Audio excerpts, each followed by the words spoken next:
Dikelilingi dengan hamparan tanah yang luas, hutan yang lebat, sungai kecil, besar nan panjang berliku menjadi ciri khas Bovendigul sebagai wilayah yang terletak di ujung timur Indonesia.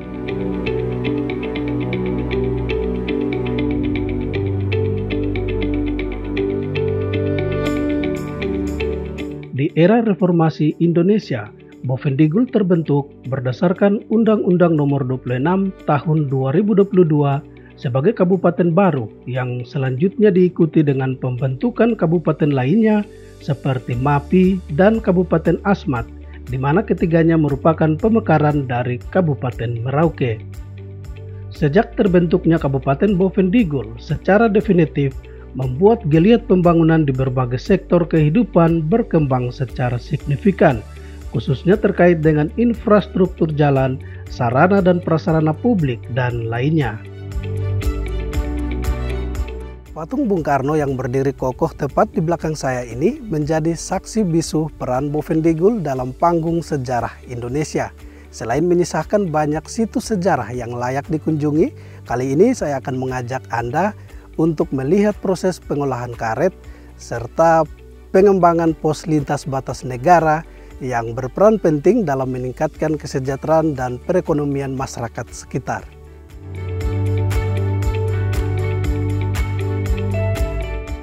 Nama Bovendigul yang berarti Digul bagian atas atau hulu dibangun pada tahun 1927 sebagai tempat pembuangan dalam negeri atau interniran camp bagi tokoh-tokoh Bumi Putra yang dianggap berbahaya bagi pemerintah Hindia Belanda. Dibuat secara bertahap dan letaknya jauh dari peradaban manusia kala itu, membuat para tawanan sulit untuk melarikan diri dari penjara alam ini. Muhammad Hatta dan Sultan Syahrir menjadi dua dari banyaknya tokoh proklamator yang pernah dibuang dan diasingkan di penjara tua yang terletak di distrik Mandobo, Kabupaten Bovendigul. Dan kini di era reformasi dan otonomi khusus Papua, penjara tua tersebut telah ditetapkan sebagai situs bersejarah cagar budaya yang eksistensi situs sejarahnya harus dikelola dengan baik untuk kepentingan pembangunan, pendidikan, dan pariwisata. Halo, selamat sore pemirsa. Saat ini saya sudah berada di Cagar Budaya bekas penjara Bovendigul, dan saat ini saya sedang ditemani oleh Bapak Adrianus Moromon selaku Kepala Bidang Kebudayaan dari Dinas Pendidikan dan Kebudayaan Bovendigul. Selamat sore Bapak Andi. Selamat sore. Apa kabarnya Bapak Andi? Baik. Bapak Andi, ini saya ingin bertanya terkait dengan situs penjara ini. Mungkin bisa diceritakan kepada kami terkait dengan bangunan ini, Pak?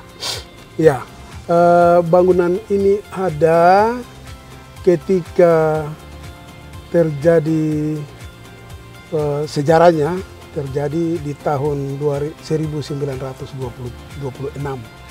Di Jawa telah terjadi pemberontakan besar-besaran yang dilaksanakan dibuat oleh kaum buruh, sehingga itu terjadi pemberontakan.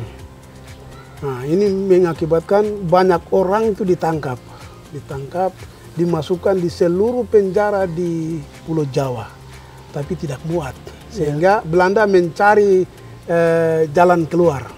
Mereka mencari tempat yang di luar, tetapi di dalam daerah kolonial mereka. Ada juga yang disebut tahanan eksternir, ada juga yang internir. Jadi yang di Bovendigul ini dikatakan internir, karena di dalam daerah kekuasaan Hindia Belanda. Dalam perkembangan sejarahnya, Bovendigul bukanlah sebagai tempat ditahannya Bung Hatta, melainkan hanya diasingkan dan menjadi tempat meditasi bagi sang tokoh proklamator yang kala itu dianggap sebagai bumerang bagi Hindia Belanda dalam masa perjuangan menuju kemerdekaan Indonesia. Ya, di tahun Januari tahun 1935 itu Bung Hatta beserta teman-temannya seperti Bung Syahrir, Bondan, Saiti Melik, Soko. Nah, ini mereka ini diasingkan juga ke sini. Dan mereka ini boleh dikata dan mereka adalah tokoh nasionalis. Tokoh nasionalis yang waktu itu ada pendiri PNI baru. Nah ini ditokoi oleh seorang Bung Syahrir. Dan itu Bung Hatta ada di dalam dan mereka ditangkap sebagai penggerak nasionalisme. Ketika itu mereka disebut sebagai tokoh-tokoh nasionalisme. Sempat juga dibuang dan diasingkan ke Tanah Merah, ke Bovendigul. Namun Bung Hatta sendiri sebagai tokoh proklamator Republik Indonesia tidak langsung serta-merta masuk ke penjara ini. Beliau datang ke Tanah Merah, diasingkan ke Tanah Merah, lalu diasingkan juga ke Tanah Tinggi. Ke Tanah Tinggi yang tadi saya bilang Kampung C. Nah, itu. Kampung C itu kampung yang sangat lebih terisolir begitu. Nah, sedangkan yang mengalami penjara ini Bung Syahrir. Karena Bung Syahrir itu ya boleh dikata dia lebih belak-belakan, ya, lebih kencang dalam mengobarkan arus nasionalismenya. Bangunan penjara ini rata-rata dapat menampung sebanyak 50 orang napi dengan tempat tidur bersama seperti balai besar. Selain itu, penjara ini juga memiliki ruang bawah tanah yang dipergunakan untuk menyimpan bahan makanan dan napi yang tidak patuh.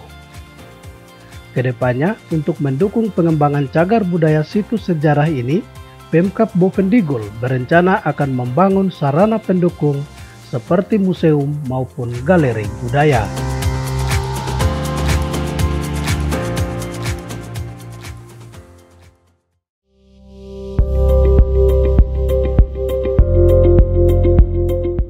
Selain terkenal sebagai tempat pengasingan bagi para tokoh proklamator, keberadaan Bovendigul yang terletak di ujung timur Indonesia ini merupakan daerah perbatasan terpanjang di tanah Papua.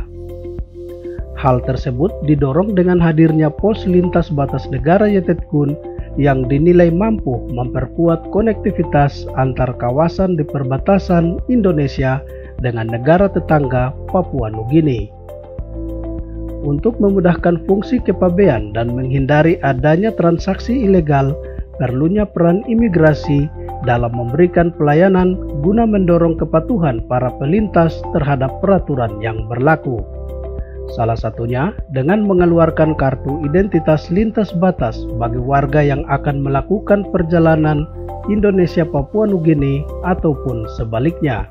Untuk peran imigrasi sendiri dalam memberikan pelayanan keimigrasian di PLBN yaitu memberikan layanan keimigrasian berupa dokumen perjalanan dari Indonesia menuju ke PNJ. Begitu pula layanan keimigrasian bagi masyarakat PNJ yang memasuki wilayah Indonesia melalui PLBN. Bisa berupa dokumen pas lintas batas untuk kegiatan perlintasan tradisional dan juga bisa melalui dokumen paspor untuk kegiatan lalu lintas skala nasional seperti itu.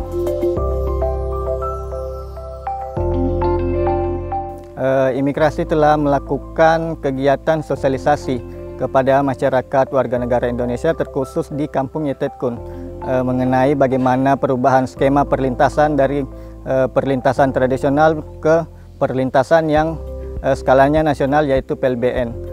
Selain itu, imigrasi sendiri juga melakukan sosialisasi kepada masyarakat Papua Nugini. Bila mana nanti PLBN telah diresmikan, maka diwajibkan untuk membawa dokumen saat melakukan perlintasan di PLBN Yetetkun seperti itu. Meskipun belum diresmikan langsung oleh Presiden Joko Widodo, keberadaan PLBN Yetetkun Distrik Ninati ini nyatanya mampu memberikan manfaat bagi masyarakat sekitar, terutama dalam meningkatkan taraf perekonomiannya melalui pasar kaget untuk melakukan transaksi jual beli hasil tani menggunakan dua mata uang, yakni rupiah dan kina. Belum hadirnya PLBN ini masyarakat sangat susah untuk masalah transportasi dan bahan-bahan makanan yang dikirim kini. Dengan adanya PLBN, masyarakat mempermudah masyarakat untuk menjangkau Tanah Merah dengan ekonominya semakin baik. Dengan adanya PLBN bisa memfasilitasi soal pelintas batas supaya bisa menertibkan orang-orang yang melintas dan ada hal-hal yang tidak diinginkan, masalah pengedaran ganja dan sebagainya. Mereka berharap dengan adanya PLBN bisa meningkatkan perekonomian mereka. Dan diharapkan supaya ada mungkin pasar, perumahan, sekolah, dan jalan-jalan semakin bagus.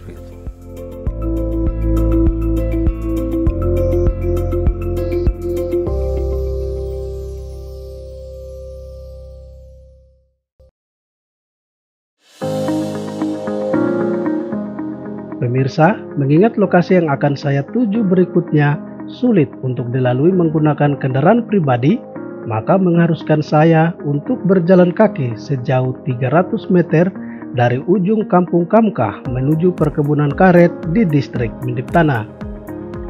Sebagaimana diketahui, karet merupakan salah satu komoditas unggulan yang dimiliki Bovendigul sejak masa Hindia Belanda. Tak heran, banyak dari masyarakatnya menjadikan karet sebagai sumber pendapatan dan mata pencaharian sehari-hari. Halo pemirsa, saat ini saya sudah berada di salah satu perkebunan karet milik masyarakat Kampung Kamkah di distrik Mindip Tanah.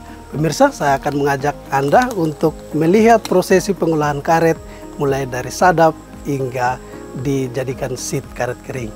Ayo ikuti saya. Kali ini saya berkesempatan untuk bertemu dengan salah satu petani karet di Kampung Kamkah, distrik Mindip Tanah, ialah Pak Yosep Alipket. Dengan hanya bermodalkan pisau sadap untuk menggores batang pohon karet, Pak Yosep bisa memanen sekitar 50 pohon dengan menghasilkan sebanyak 30 hingga 40 liter getah karet tiap harinya. Adapun estimasi waktu yang dibutuhkan Pak Yosep untuk menyadap satu pohon karet, ia hanya membutuhkan sekitar 15 hingga 30 menit saja sampai getahnya turun ke mangkok penada yang pada akhirnya bisa diangkat untuk dilanjutkan ke proses berikutnya. Mengingat getah yang dihasilkan lebih lancar saat melakukan penyadapan di pagi hari, maka untuk proses penyadapannya para petani tidak melakukan di siang maupun sore hari. Setelah proses penyadapan selesai dan getah karet sudah siap diangkat, kemudian getah tersebut dibekukan dengan cairan air dan asam semut. Dengan membutuhkan waktu tunggu sekitar 1 hingga 2 jam saja, getah karet yang sudah dibekukan bisa diangkat dan digiling sampai tipis dan mengeluarkan air. Sehingga ketika dijemur dan siap diasapi dalam rumah pengasapan nantinya, getah karet yang sudah dibekukan tersebut tidak lagi merembes dan menjadi karet kering yang siap untuk dijual. Namun, mengingat harga karet yang ditawarkan masih sangat rendah, yakni sebesar Rp13.000 per kilogramnya, maka sangat disayangkan hingga saat ini para petani karet di distrik Mindip Tanah belum berani menjual hasil karet tersebut ke para distributor.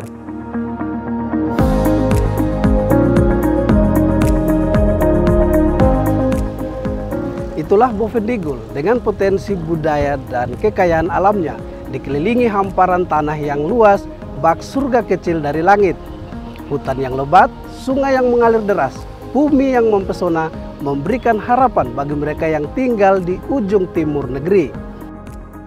Mari kita jaga tanah Papua, karena tanah Papua adalah tanah para leluhur.